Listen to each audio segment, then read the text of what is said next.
Hello, everyone.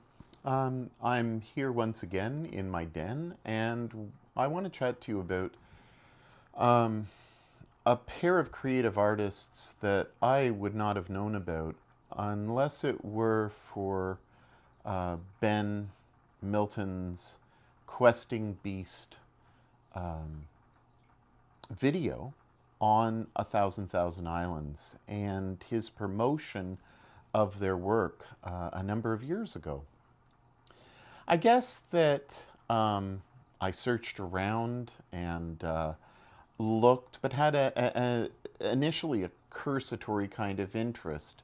I knew that it was Malaysian. I knew that there were kind of crocodile leaders and cockroach people. And at the time, it was very compelling, and Ben had a very compelling, in, encouraging delight at the possibilities with this system, well, not system, world that was being offered to us as role players. And you, like you're watching this video because you're interested in different worlds, different systems, not just the same old, same old. And so we're looking for something different. But at the time, as my interest was peaking in Eastern cultures, Eastern mythos, I did what most people do. I looked to Japan initially and could see the different types of offerings, and there were a number. Yu Sween was out of print. Have the PDF. I printed it all off, and it looks gorgeous. It's a wonderful setting, a little bit different than just your regular old samurai, regular old ninja tropes. And I then turned to China. Probably should have done it the other way around. And there is, of course, Wuxia, if I'm pronouncing it correctly, and the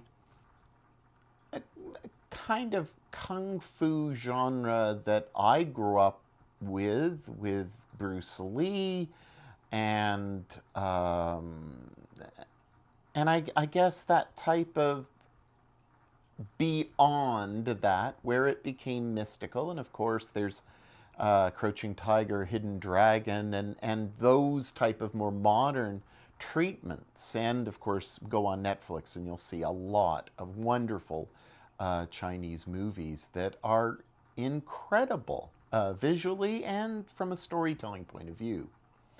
But again, it was so very expected and typical that I kept on searching for something different. And so I came back to looking at Thousand Islands.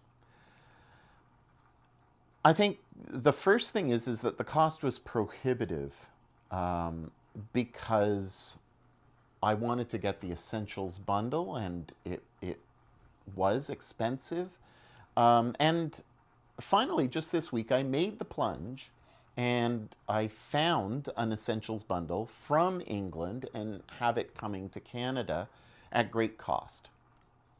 But I don't mind because after doing due diligence and doing research, I look at this pair and I see them not simply as creators, but as artists in a very different way. Artists where they've turned the RPG world building into an art form. And in my opening screen, you'll see that I've quoted Kill Screen or taken an image from Kill Screen and their interview that they did with Mun Kao and Zedek Shu in, I think it's February 25th in 2001. The image that is there mentions that they're lifelong friends and collaborators, I believe, meeting in Kuala Lumpur. they see, because of their developed understanding of Dungeons and Dragons and the movement, and also the context of Malaysia in terms of the imperialistic attitudes and history, the colonizations that have occurred over the centuries. And they've seen that in role playing. I mean, it's certainly very easy to see a colonization mentality within Dungeons and Dragons, and within the genre itself. And though we have people who are kind of voices who are pushing in different directions to have a more tame Dungeons and Dragons, I don't know if that does justice to the game itself. I think that it is a battle game, a combative game. It is a, if you want to play a real true OSR game, it's a riddle solving game. It's a puzzle solving game. It's a battle of wits between yourself and the dungeon master or game master, if you will. But truly, I think they've encapsulated a different understanding from this typical kind of colonization knight trope, imperialistic type of attitude of we know best going forward, to soften it to the beauty of myth, to the creation of myth, and to its fundamental heart, which is really a conversation between, I would dare say, the soul of humanity inherent in myth. And what I mean by that is myth speaks to us. You look at Joseph Campbell, and he turns to how myth across the globe have so many similarities. And yet, it's a conversation with the generations to come as much as it's a conversation with the generations before. We engage in what is really not simply a game, but an engagement in mythic adventure, even if you put it in a 21st century context or in the 1920s with Cthulhu, or you put it in sci-fi in the future with a very colonization, exploration type of mentality. What Zedek and Munkau offer is something truly beautiful, because they've brought it down to a simplicity of a conversation in images. This Kill Screen article is absolutely wonderful, and hopefully I will edit this enough so that I can put a link down below so that you can easily find it. I usually just say, hey, go and search for this, but I may actually put this down. And it shows pictures of where they're from. Port Dixon, I think, is where Zedek and his partner are from. And these are beautiful images, and yet one of the first comments is the petroleum companies used to be owned by the Dutch and the US, and now it's owned by Chinese and Southeast Asian companies. There's a shift in where colonial power is located. And this comes through in their work. And it's not a rebellion or a voice of strong pushing back. I find it, as a white Anglo-Saxon, to be a gentle reminder of the inherent propensities we have as humans to want to take over, to be in charge.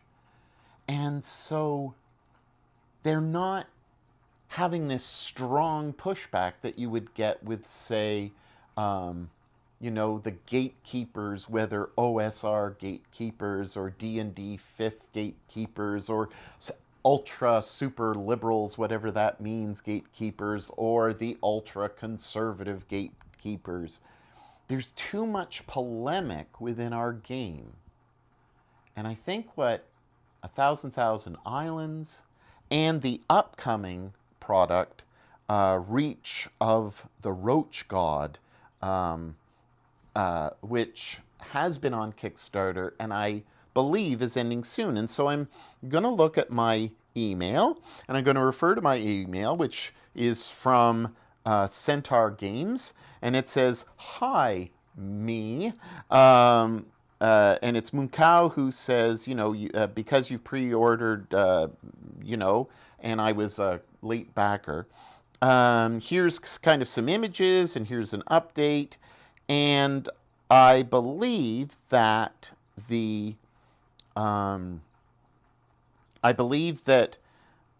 there is a closing date coming up pretty darn soon for the late backers. So just pay attention, and I really do believe that you should be, I'll just close this off, but you should be checking out Reach of the Roach God. I really truly believe, and later on in the video I'll show you a little preview of that stuff, that this is solid creation, but in a way that truly is romantic and gentle. And I want to try to explain to you why I believe this. Ben was really excited about the new way of seeing the art and the detail and the evocative nature of the art and how fresh it is for us. The article in Killstream talks about how they came to play D&D, what gaming was. It's a beautiful article, and it's well done in terms of the way that it comes across, at least on my iPad. I haven't looked at it on my computer. They began by playing board games, and Munkau stopped drawing for a while, and D&D kind of reunited his love of fantasy. And it goes on to say that, he's made a lot of zines, and they collaborated on this imagining of a kingdom ruled by crocodiles. And the art, and this is art from Thousand Islands, is just so amazing. And you may say, well, anamorphic type of images and things like that are not compelling, but you have dragons that talk. Why not monkeys that talk? And if you're a diehard OSR type of person, and you may well be, don't just poo-poo it as being kind of a so-called liberal imposition upon the game. I think it's a freeing of our genre, freeing of the game, and freeing of possibilities from what really has been a railroading of Dungeons and Dragons, even going back to Gygax, Arneson, and Wesley. And let's give them homage. I mean, they have been amazing in crafting out something that has given us this vehicle to recapture myth. But it still was very much geared toward, well, I don't know if either of them are good, but this type of Lord of the Rings mentality. And that's fine and dandy, but we've been troped. People have tried to expand and go to Cthulhu and go to other types of kind of, there's Mothership and a lot of science fiction stuff. But it's, as exciting as some of the new stuff is, I would dare say that this is very, very fresh. especially if you want something fantastical and new. So I got really excited about this, and I want to encourage you. I'm not being paid. I have bought everything um, that they offer, and I'm happy to do so because I'm happy to support their art, and I'm happy to pay out for the shipping costs and all that because I think that it's worthwhile. So, no sponsorships, nothing like that. I've not been asked to talk about this. This is really a true feeling of excitement about this system. I keep on calling it a system, but it's a world, and it's a world view, a very romantic world view, and I wouldn't say romanticized, but a romantic world view of the realities of Malaysia, not in the current context, not in the kind of colonial context, as they say in the article, but pre-colonial, a time of somewhat innocence, and yet there's a lot of intrigue and a lot of politics and a lot of stuff in there that draws you into the world and makes you want to continue to read and continue to discover more about a different place. I've said this before in another video, and probably many others, that cultural appropriation is so, it's kind of the buzzword around where everybody's so worried to put up something and talk about it and talk about another culture. And I think in my last video I spoke about it as a true love affair with different cultures, an appreciation of our diversity within the world. I don't think that there should be anything that we should be shy at in terms of talking about it or playing it online. And I absolutely intend on using a lot of their world in my solo play. I'm getting there, I know. Life happens. But at least I'm doing this video, so, pat on the back. The article quotes this from the interview and highlights it, and I'll just widen my screen. And there it is. Tabletop role-playing games are a conversation. How you get people into the conversation is design.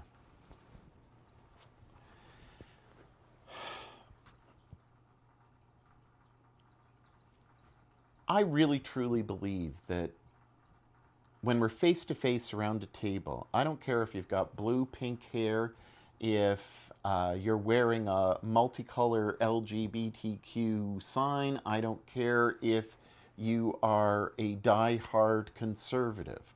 I don't care your political desires or what you think of tax systems or welfare or Medicare or anything like that. When we're around the table, we're playing a game.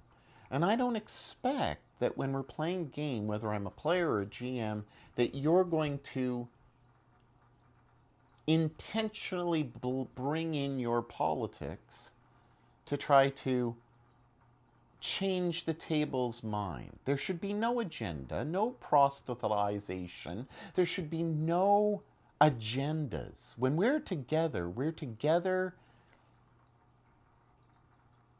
as friends around a table to converse about a love of a worldview that is fantasy. There may be realities in there, but we should not push agendas. I think Gary Gygax was brilliant when he just said, do dungeon crawls. Go into the dungeon, deal with the dungeon, grab the loot, beat the monsters, come out. Exchange your gold for XP. Because there was no politics in the dungeon. You had a task and you had to survive. Now that we've got wilderness adventures and city adventures, and we're doing more and more stuff that's interactive in cities and villages and stuff, of course we're going to have conversations around the table, whether with silly voices or good voices or different descriptive ways. We're doing it to say, I'm playing a role. This is not me. This is my role. And essentially, what I want to do is I want to have fun with everybody around. And I've expressed my worry that we've lost this romantic idea and this romance, not necessarily nostalgia, but this romance with the game that we love. We're reacting too much to opposite views that contradict our own views of how we see the game. Whether you play OSR, 5th edition, 4th edition D&D, whether you play Knave, Maze Rats, Scarlet Heroes, Pathfinder 2, Pathfinder 1, whether you play Savage Worlds or Dungeon Worlds or anything. No matter what you play, you should be doing so in a spirit that honors your colleagues around you and your table, and try as much as you can to stay away from issues that are in-your-face issues. The in-your-face issue for Zedek and for Munkau was Malaysia has an ethnodiversity that is recognized, and there are very different nationalistic pushes and pulls in current context because of compromising over the years due to political influences. I grew up in Quebec. I'm an Anglophone Quebecer. I remember my parents furious in 1970s because of the language laws, where, if you're not aware, Bill 22 and Bill 101 changed the sign laws in Quebec and the access to English language because they were trying to preserve the Francophone culture and Francophone language. My parents, as Anglophones, were furious at this. And for myself, I looked back and said, well, Duplessis in the 20s and I believe 30s, maybe even later, was basically handing the farm over to Anglophones. And it makes sense that the Francophone people decided to be more self-determining and protect their culture in an entire North American context, which is very much English. And so I could understand at the time of the 70s, even as a relatively young boy, well, I was a young boy, why they were trying to recapture their nationalism. But I'm not going to necessarily bring that into a game. That's the reality. I understand the reality, but I want to go beyond that. I want to look at myth for what it's telling me from a deeper perspective. Not just from a political perspective, but from a perspective of engagement in conversation, listening to one another, actually hearing one another without trying to argue or debate. I don't believe, as a player who's been playing for 40 years more, that anything can be solved around a gaming table when it comes to politics. We're in a current context where people don't want to listen. And I think what Zedek and Munkau offer is a chance for us to retreat into a world that is simply there in an innocence, but with lots of depth. I want to just continue to look at this article. They looked at lots of things, and I was really excited about that. Obviously, Munkau's drawings are brilliant and beautifully detailed. And no, they're not original Dungeons and Dragons drawings, and I don't think that we should go there. And I don't think that we should kind of look at, say, we want to have a third edition art style or a Pathfinder art style or an art style that's coming out with Ironstone Star. Oh my gosh, I kickstarted the darn thing. I even did a video on it. Starforged. That's a particular art style. You know, it has its own, and the style itself is speaking to us. It's a new form that we should be looking at, and the prose complements the art, or the drawing, the line art, and the line art accentuates the art in the prose. Here's a description of R. Yimser's den.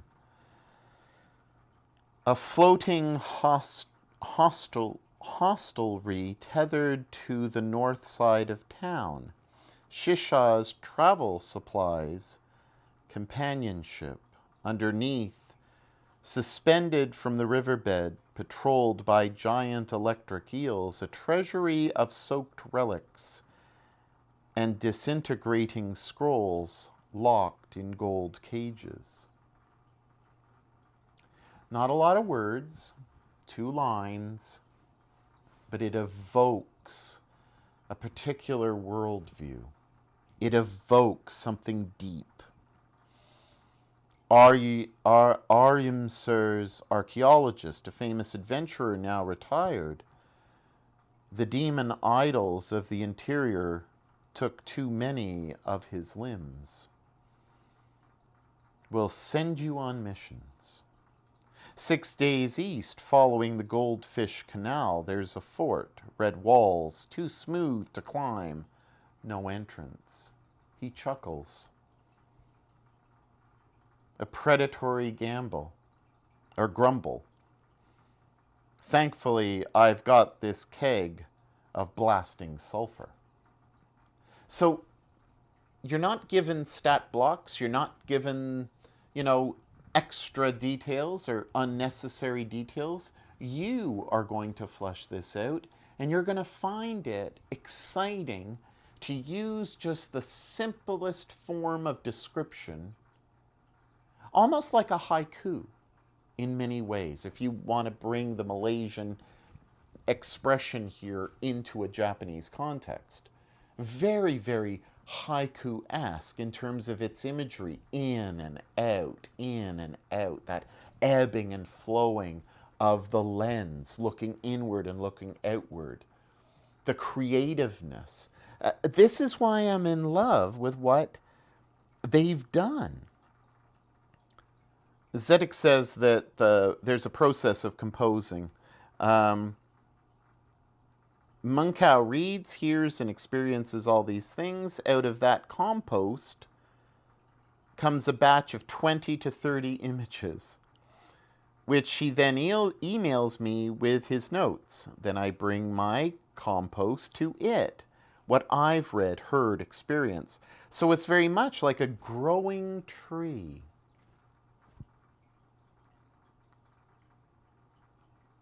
when I think of what I've heard online from various collaborators and from designers of role playing games, I do not believe that they would describe it as a growing tree or or in that way of a conversation. There's an organic growth to the way the world has come about, and there's a particular worldview that is not often heard by most of us in the world. Sao Paulo and Brazil and the creators who are down there. I believe that Simon is down there, a game company. And there are a lot of creative people in Brazil. There's a lot of creative people all over North America, certainly England, Sweden, Germany, France, Spain. Many, many creative people. But we very seldom hear from Southeast Asia. We're overwhelmed with and I am too, with the anime and the styles definitely of Japan, but also of China increasingly in what they're putting out, generally speaking, on Netflix. I'm sure that there's many other places that you can obtain that type of fantasy genre out there. But we don't, we tend to not look at Singapore or Malaysia and Kuala Lumpur. When was the last time you ever heard of a Kuala Lumpur person who was in the industry per se? I know that Eric Lang lived in Singapore for a number of years with his wife and absolutely loved it. And he's the creator of games like Rising Sun and other big box games that are elusive because my brain doesn't work that way, and that's the way that it is. But he's very prolific. Anyway, poor Eric, he'll be very upset. Anyway, he doesn't watch this. So I just am so excited. I mean, I look at the drawings here. Again, I refer to this article. But I do have the works, and so I'll just bring this out. Here's Reach of the Roach God, and you've got Jinta's tea stall. Travelers sleep on the floor after closing time, but now the lamps are relit. Ginta is cutting nuts, folding them into betel leaves. He's put a wine jug on the stove. Locals are arriving. They come armed. They will try to gossip their worries away. Sounds like the gaming table, gossiping our worries away, right? And I mean, here's a drawing of Ginta's Tea Shop. Now, this is the upcoming. It's kickstarted. It is probably reaching the end of its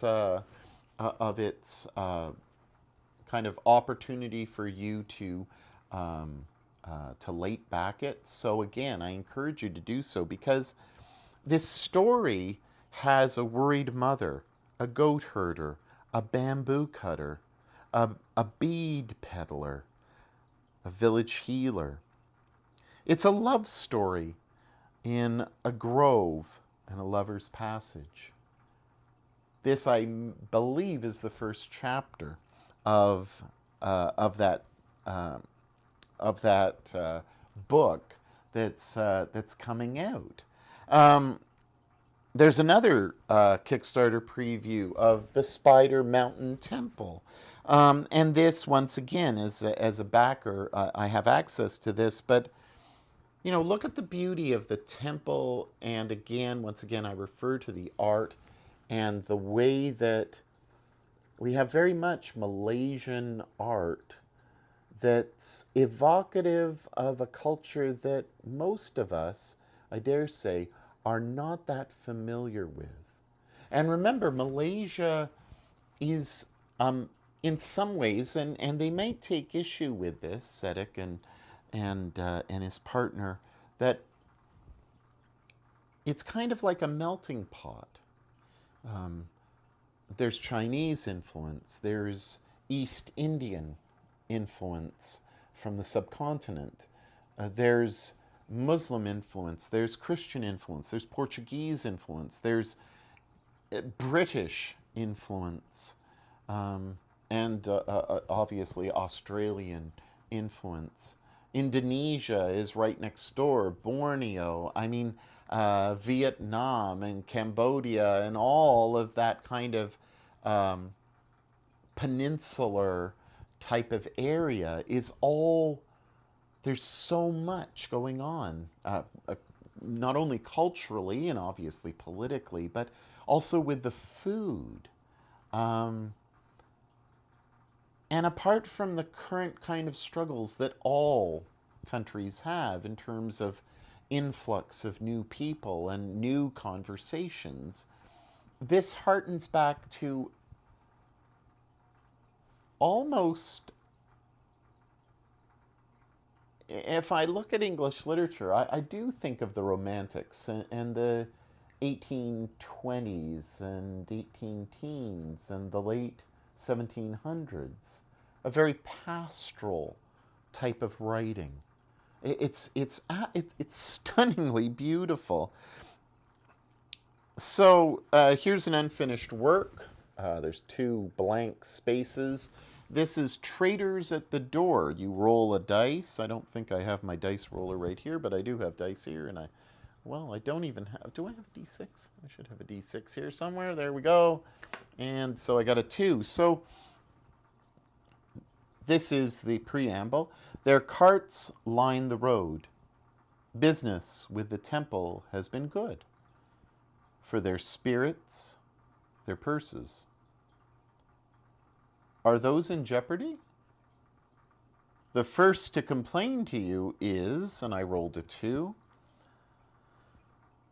Cuckoo, stuttering buffalo woman, cart of durians, stinky durians. I put all my savings in this run. What will I do now? I've got 7 sons to feed. Not a lot of description, not a lot of words, but it's packed with description, packed with energy of this person who's a trader, who's there doing business with the temple. It's good, but for how long? And look at our own gas prices. Look at the economy of the world. Look at the influences about Russia and how that's affecting us. We can see this in the world, but a world that is vivid. And so I really think that you can, if you are a creative type of GM, you can take little bits of this and just go nuts.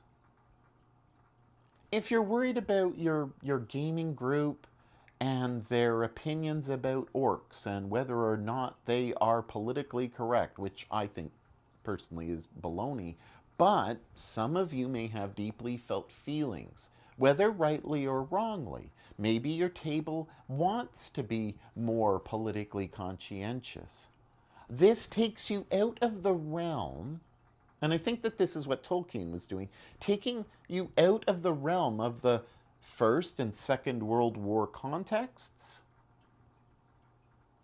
so that you didn't have to worry about the Germans or the this or the that or the anything. And let's not read into it. Let's not read into it with the racism. If you play Cthulhu, don't lecture me about racism. This offers you such a different worldview than your own that it gives you a freedom that you may not have considered before. So this is that stuff. Now, I'm just going to very briefly see if I can find it. Hand to. This is part of that bundle. I purchased the bundle. It's coming, so I don't like necessarily showing PDFs because you never know if you could have gotten them from nefarious ways. But I received this today because I purchased this. Igloo, I think it is. Anyway, it's out of England. Uh, and this is by Zedek with the art. And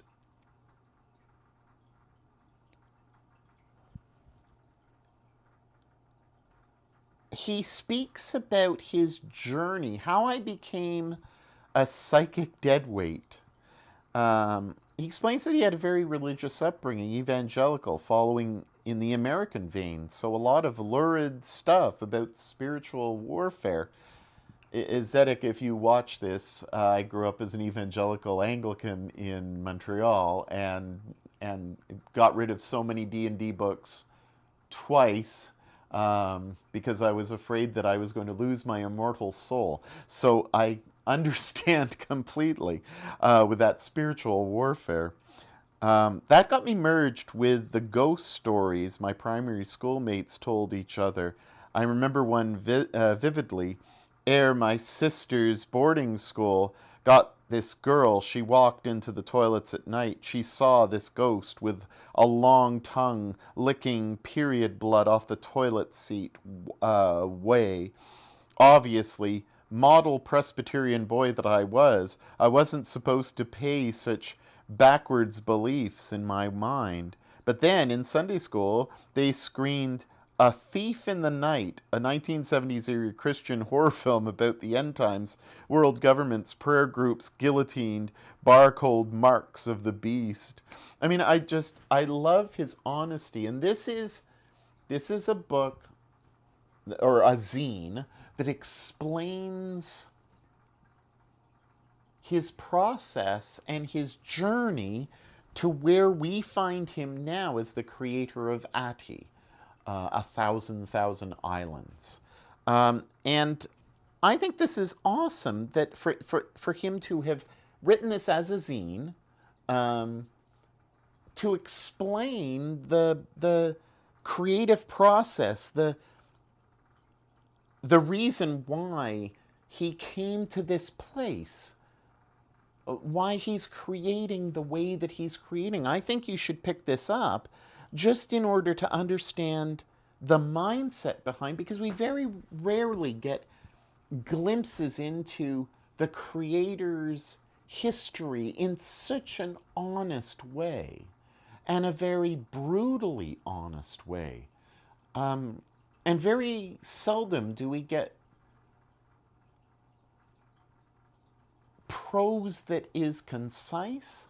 I'm certainly not concise, but somebody who's concise but also in a few words can say pages. It's like art, this old adage, a picture says 1,000 words. Well, this is true not only of the art, but also of the prose. And I personally completely feel that this is amazing. And he looks at the Penangalan, the monster in D&D Fiend Folio, which I had in 1981. I was 16 years old. And there it is. and rare, it appears once. Its armor class is 10. Remember Thalco. If it kills a female victim, she will rise from the grave after 3 days as a Penangalan.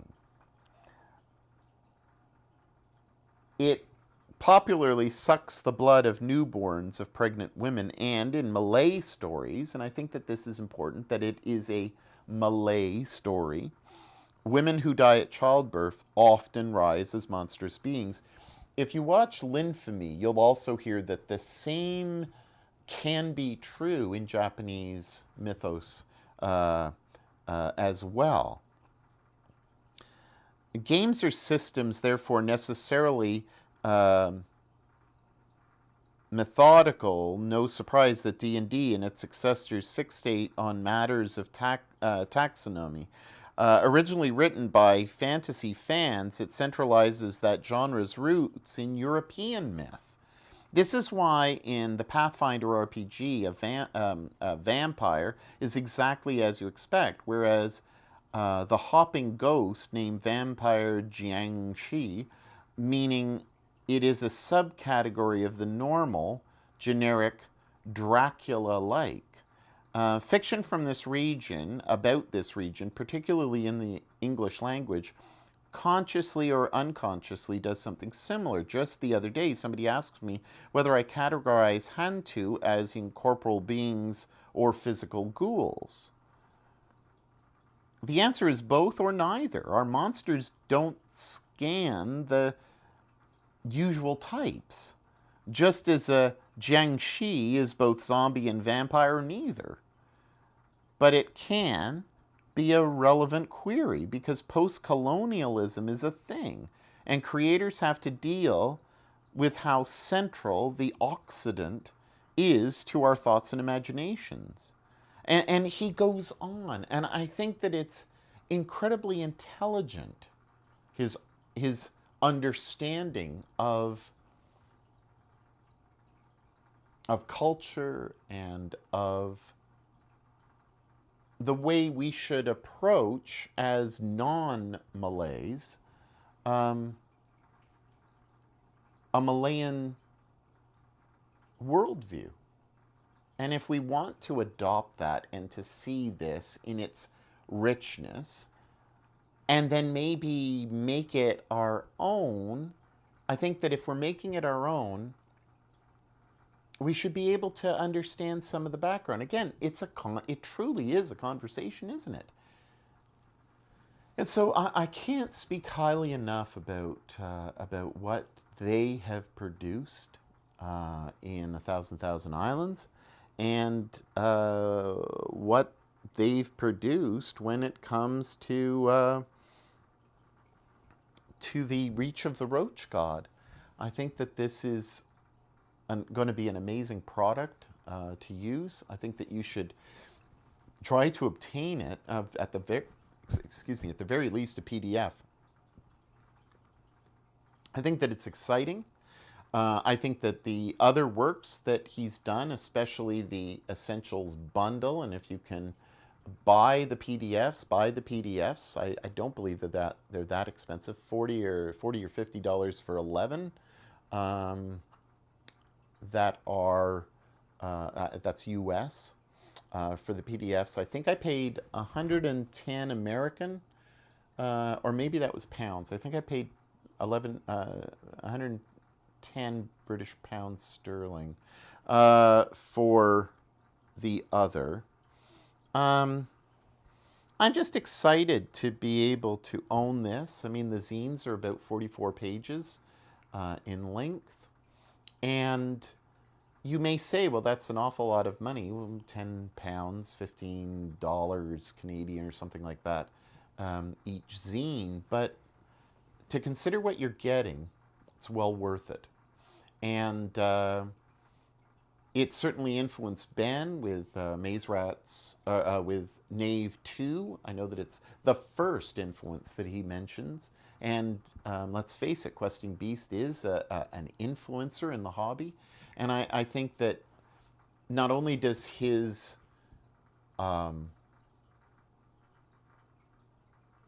encouragement to us to support this creative duo is compelling, but I think that it needs to be advertised, and I think that we need to see more of it played online. I've been searching around for playthroughs, and I'd like to see more. So be encouraged if you're interested by this. I have, and I'm happy to have done so, and I'm really, really happy to look even deeper into Malay culture, and I'm really learning to appreciate it. I had a friend in university back in '85. She was part of a group that I was part of, and she was Muslim, and she was from Kuala Lumpur, and that was I think the first time I ever had met a Malaysian or somebody from who was even a Muslim. I think that was the first time, and it it was it's just interesting that now here I am, 30 years later, um, kind of remembering those times and remembering some of those conversations that I had with her, um, wondering why she would ever want to go back to Malaysia in my North American arrogance. Um, and so, you know, it's funny the conversations we have in real life, um, that can really influence our conversations around the table. If anything is a takeaway from this, not only, of course, supporting their art, both prose and media, uh, I think that try your hardest to be patient with each other around the table and to just, if you're a GM or if you're a player, just ensure that you're part of a group, especially if it's a pickup group. Don't sign contracts or anything like that or go through X cards or stuff. Oh my gosh. Just be prepared for a conversation and don't bring agendas to the table. If somebody says something that drives you nuts, just let it go. You're not going to convince them otherwise. You're just going to end up in an argument. Don't engage the trolls, even if the troll is right in front of you. Don't just be kind to one another. Treat each other with respect. Have a conversation and learn something about yourself. Learn something about other people. And be prepared to change because of these conversations. I really believe that role playing is one of the greatest things that has come out in the past 50 years, um, because it is gaming that should open up our minds, not close them down. Thanks for watching. Take care. I'll see you in the next video.